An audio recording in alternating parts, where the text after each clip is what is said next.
Well, like any young man, I always wanted to see what was on the other side. When I was small, I wanted to see what was on the other side of our garden. When I got a little older, I wanted to see what was on the other side of the block. And when I got older still, I started to wonder, what is underwater?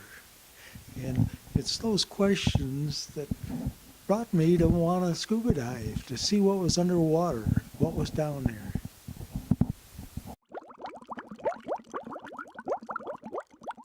I started to scuba dive as a young man in my teens.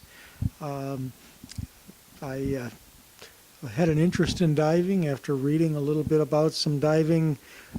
I went to a local dive shop where they made wetsuits and fitted people for masks and fins and snorkels. I became acquainted with the owner, and he taught me my initial dives and how to clear a mask and how to equalize the pressure in my ears. And from that point on, I started to learn more and more. Now, this man that I learned from was not a certified scuba instructor, but he certainly was somebody that helped get me started in the art of scuba diving.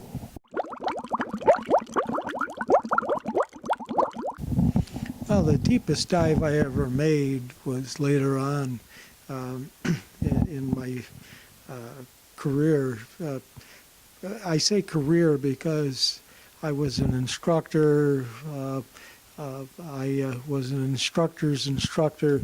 I taught specialty courses like shipwreck diving and ice diving and other types of diving. And the deepest I ever went was on a shipwreck called the Andrea Doria, which went down in the fog because it collided with another ship in the 1950s and was sunk. Now, there was many passengers aboard, and most of those passengers got off, but this particular shipwreck was very deep, and it was considered the Mount Everest of scuba diving at that time. This was in the 1980s.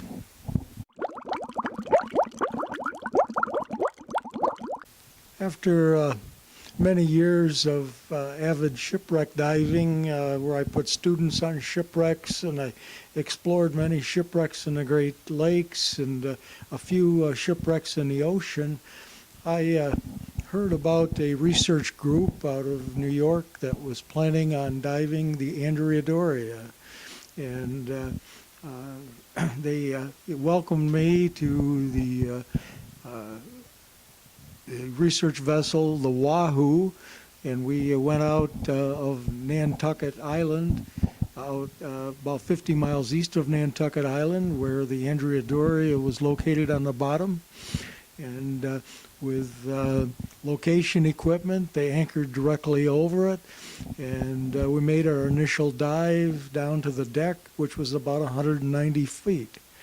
Later on my second dive, I made a dive to 231 feet, entered the dining room area and the ballroom area, and that was probably the deepest dive that I've ever made. It was a very dangerous dive because of sharks and because of the depth and the cold water and the currents that were out there, but it was considered the Mount Everest of scuba diving. First trip was off on some of our little local lakes surrounding the Grand Rapids area, and I would dive in many of these little lakes and find out what the bottom held, looking at many fish. The last dive that I've ever made was in the ocean, in the Caribbean, and where there's a lot of different reef fish and a lot of colorful marine life that can be seen, different moray eels and sharks and barracuda and angelfish and all of the beauty that a reef can bring.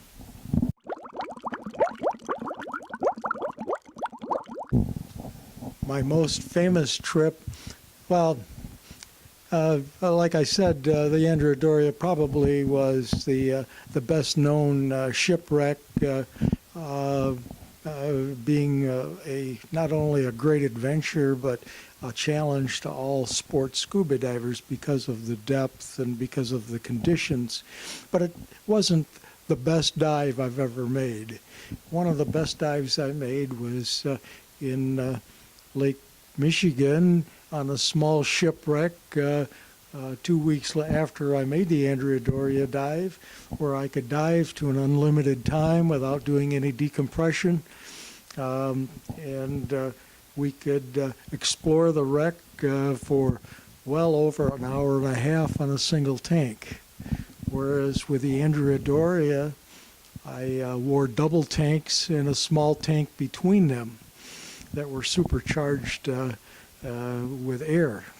So there's a lot of difference between depth and shallow shipwrecks.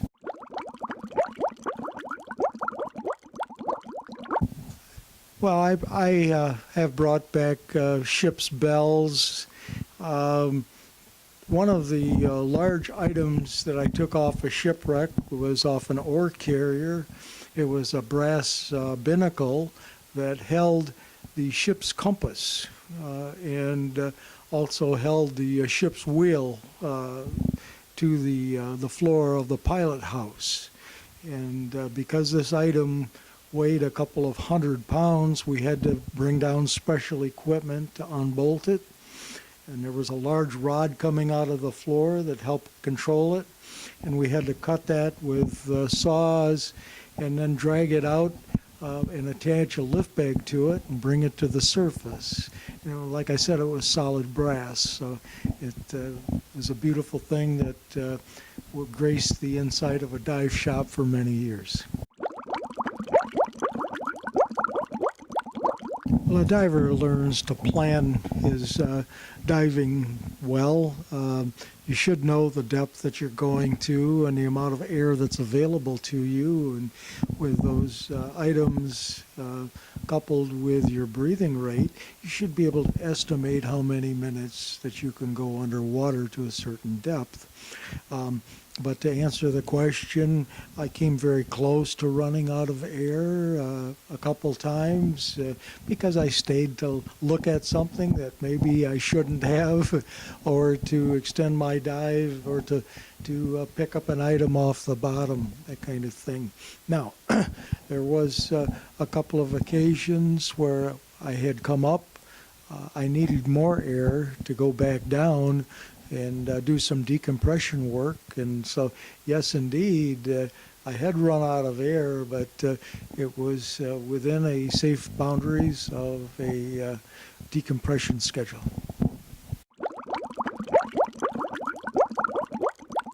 Take along various tools if we knew what we were going to dismantle. If we were going to cut something, we'd take a hacksaw.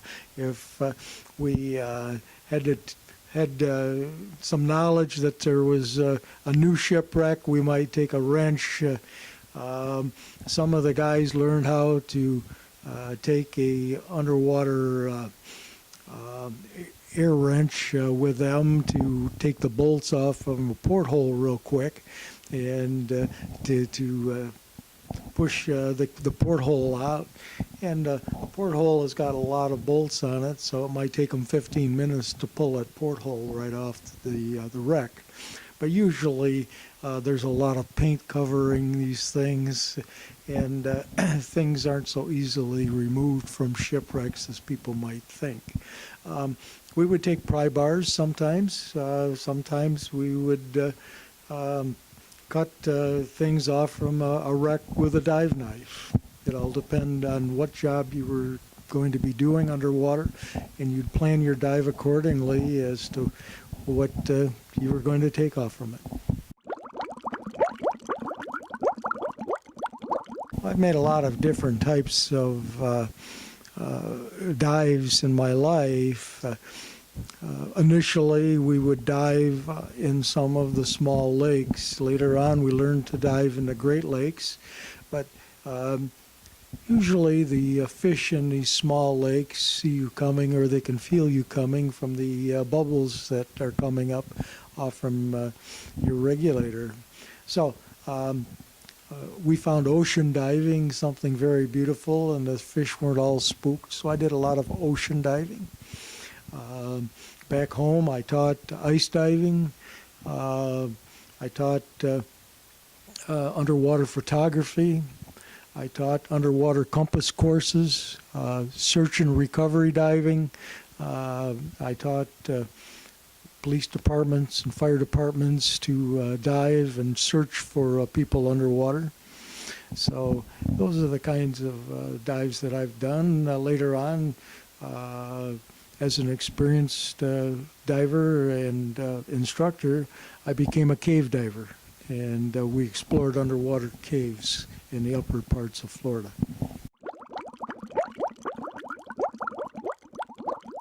Of course I do, because I was a scuba instructor for 20 years, active scuba instructor, and I certainly would recommend that a person that has a good swimming background consider getting into scuba diving if they're interested, and going to someplace, for instance, the YMCA, the Professional Association of Diving Instructors, or the Underwater Instructors Association, and getting into a certified scuba course. Now, what I don't recommend is most people taking a resort course where after they let you swim in the swimming pool for an hour, they put you in open water. And I think those types of courses are very dangerous because people don't realize the pressures and the physiology that goes on with the air that they're breathing. And sometimes there's an accident. So get into a local dive shop. They will normally have a certified scuba course that they can train you in a pool, and then train you in the classroom, of course, and then take you out in open water for your open water training dives. And that's the best start that anybody could have for getting a certification.